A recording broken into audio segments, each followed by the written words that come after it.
নমস্কার, আমি মিলন স্যার। পাল একাডেমি সেন্টারে তোমাদের সকলকে জানাই স্বাগত। আমি আজকে আবার চলে এসেছি তোমাদের কাছে। তোমরা যদি একটু খেয়াল করো তাহলে দেখতে পাবে RRB NTPC 2025 গ্রাজুয়েট লেভেলের তোমাদের ভূগোল থেকে আসা কিছু প্রশ্ন নিয়ে আজকের এই ক্লাসটিতে আমি আলোচনা করব। ক্লাসটি শুরু করার পূর্বে তোমাদের কাছে আমার ছোট্ট একটি রিকোয়েস্ট, যারা আমার চ্যানেলে নতুন দেখছো, এখনো পর্যন্ত চ্যানেলটিকে সাবস্ক্রাইব করনি, তারা অবশ্যই চ্যানেলটিকে সাবস্ক্রাইব করে পাশে থাকা বেল আইকনটিকে একটু প্রেস করে রাখবে। আর যারা আমার ফেসবুক প্রোফাইল থেকে ক্লাসগুলি দেখছো, এখনো পর্যন্ত আমার প্রোফাইলটিকে ফলো করনি, তারা অবশ্যই প্রোফাইলটিকে ফলো করে একটু পাশে থাকবে। তাহলে চলো আর বেশি কথা না বাড়িয়ে আমরা একটু দেখে নিই যে ভূগোলের অ্যাকচুয়ালি কি কি প্রশ্নগুলি এসেছিল। সেই প্রশ্নগুলি আমরা এক ঝলকে একটু দেখে নিই। প্রথম কোশ্চেনটি দেখো কি বলেছে। বলেছে যে নিচের কোন মৃত্তিকা সবচেয়ে বেশি জল ধারণ বা জল ধরে রাখতে সক্ষম।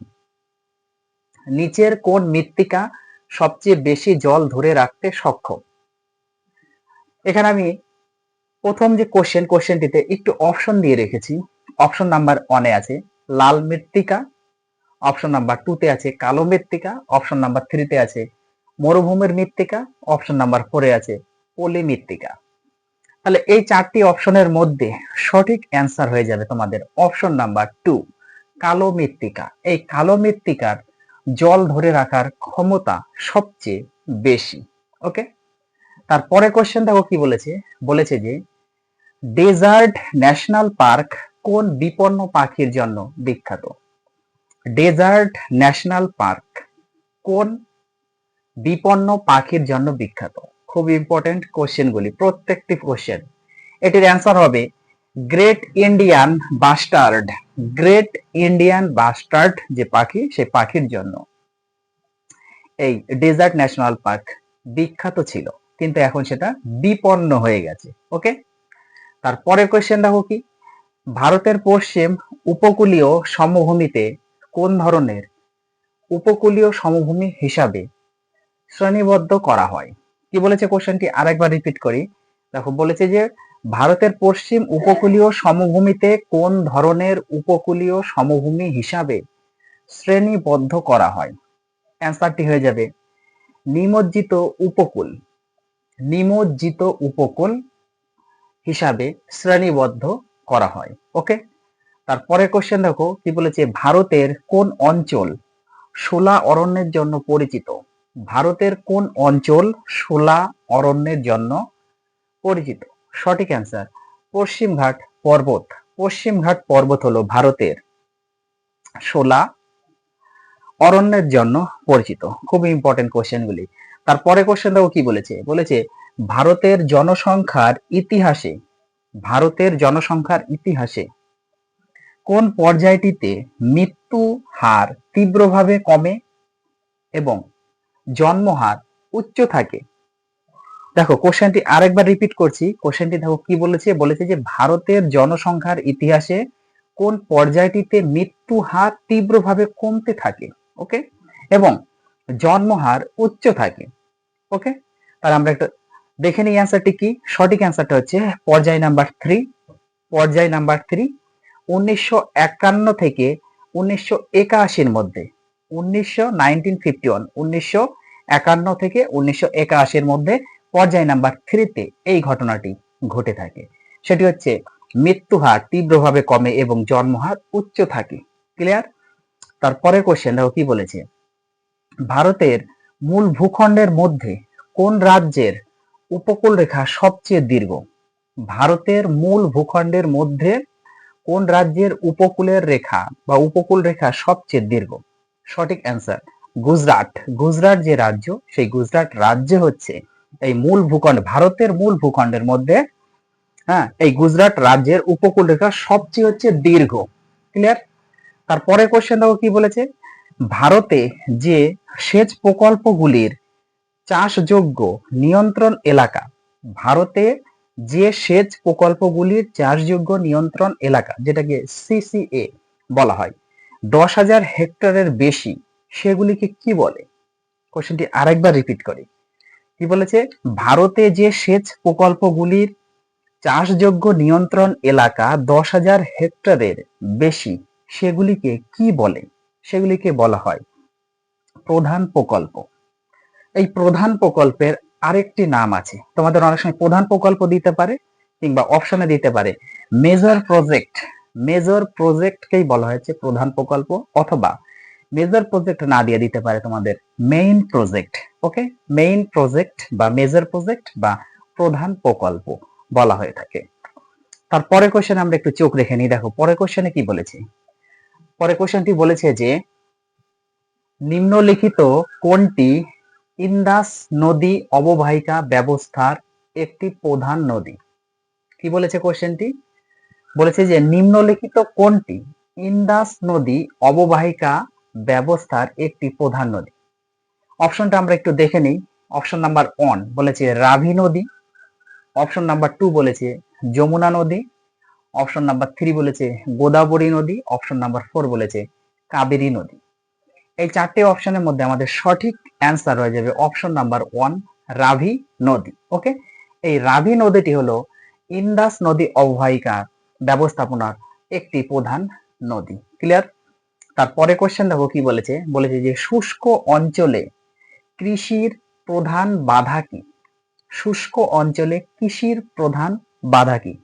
একদম সিম্পল একটি কোশ্চেন করেছে।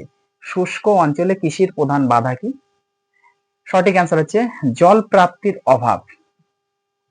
জল প্রাপ্তির অভাব হচ্ছে শুষ্ক অঞ্চলে কৃষির প্রধান বাধা। ওকে, তারপরে কোশ্চেন দেখো কি বলেছে।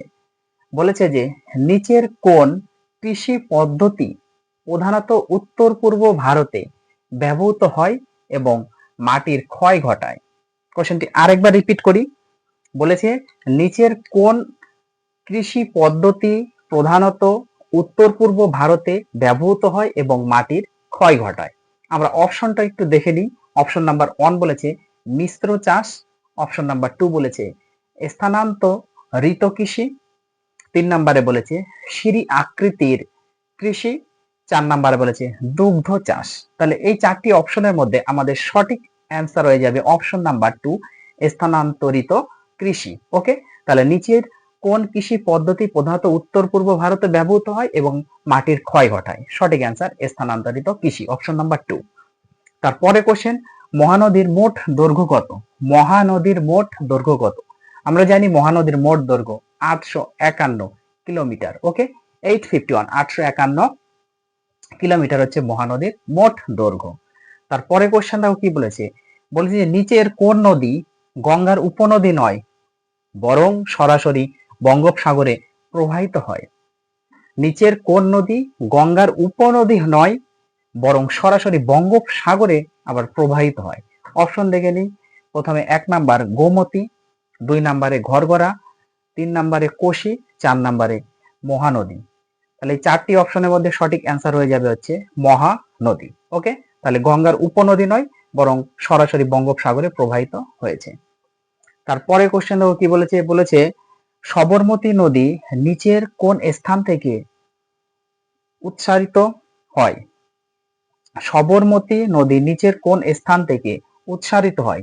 সঠিক অ্যান্সার আমরা একটু আগে অপশনগুলি দেখে নিই যে কি বলেছে। পশ্চিমঘাট পর্বতমালা, যেটা হচ্ছে মহারাষ্ট্রে, 2 নম্বরে বলেছে আরাবল্লী পর্বতমালা, যেটা রাজস্থান, 3 নম্বর হচ্ছে সাতপুরা পর্বতমালা, যেটা গুজরাটে, 4 নম্বর হচ্ছে বিন্দু পর্বত, যেটা হচ্ছে মধ্যপ্রদেশ। তাহলে সবরমতী নদী নিচের কোন স্থান থেকে উৎসারিত হয়?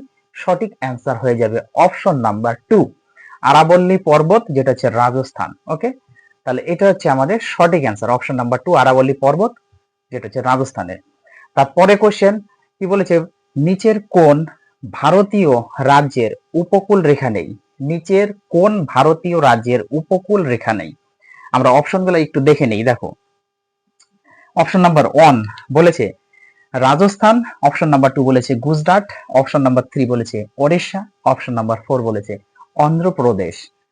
তাহলে এই চারটে অপশনের মধ্যে আমাদের সঠিক অ্যান্সার হয়ে যাবে অপশন নাম্বার 1 রাজস্থান। তাহলে নিচের কোন ভারতীয় রাজ্যের উপকূল রেখা নেই? উপকূল রেখা নেই হচ্ছে রাজস্থানের। ওকে, তারপরে কোশ্চেন আমরা একটু দেখে নিই। দেখো পরের কোশ্চেনটি কি বলেছে। পরের কোশ্চেন বলেছে যে ভারতের পূর্ব উপকূলীয় সমভূমি কোন রাজ্য থেকে কোন রাজ্য পর্যন্ত বিস্তৃত? আমরা অপশনগুলি আগে একটু দেখে নিই। কি বলেছে? ভারতের পূর্ব উপকূলীয় সমভূমি কোন রাজ্য থেকে কোন রাজ্য পর্যন্ত বিস্তৃত? অপশন নাম্বার 1 গুজরাট থেকে কেরালা পর্যন্ত, অপশন নাম্বার 2 পশ্চিমবঙ্গ থেকে তামিলনাড়ু পর্যন্ত, অপশন নাম্বার 3 মহারাষ্ট্র থেকে অন্ধ্রপ্রদেশ পর্যন্ত, অপশন নাম্বার 4 ওড়িশা থেকে কর্ণাটক পর্যন্ত।